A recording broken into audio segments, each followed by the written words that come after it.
机会，前董事长郑文灿伫做桃园市长的时阵，涉嫌共收钱500万，互检方起诉，求刑12年。早起9点半来开庭，郑文灿是换一个头毛型，嘛比以前加真瘦。进前已经有几来的被告来认罪，但是郑文灿也是真坚决，讲伊无犯罪。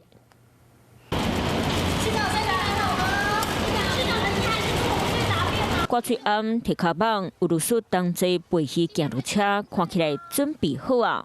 今天还是要认罪吗？前桃市长郑文灿涉嫌伫咧花亚土地变更案收人钱，被检方起诉。今日透早9点半头一摆开庭。确实要收钱吗？而且他要认罪了。 8月底以2800万定高保红放出来了后，比113天。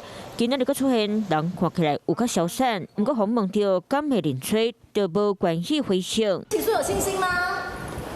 3位检察官伫咧郑文灿行到法院了后，两边开始相战。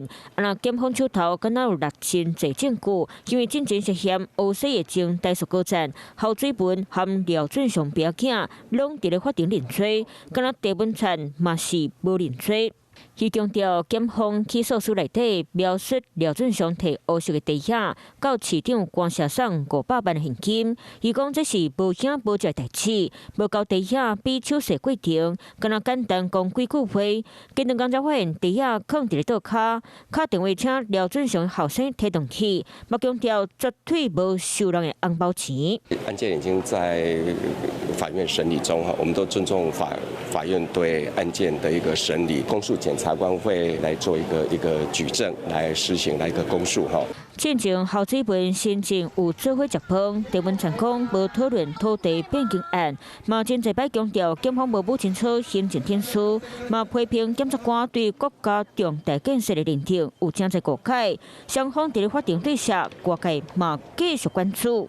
Hello， 我是林明瑞。想要抢先掌握最及时的新闻资讯吗？赶快订阅、按赞、开启小铃铛，锁定我们华视新闻的 YouTube 频道。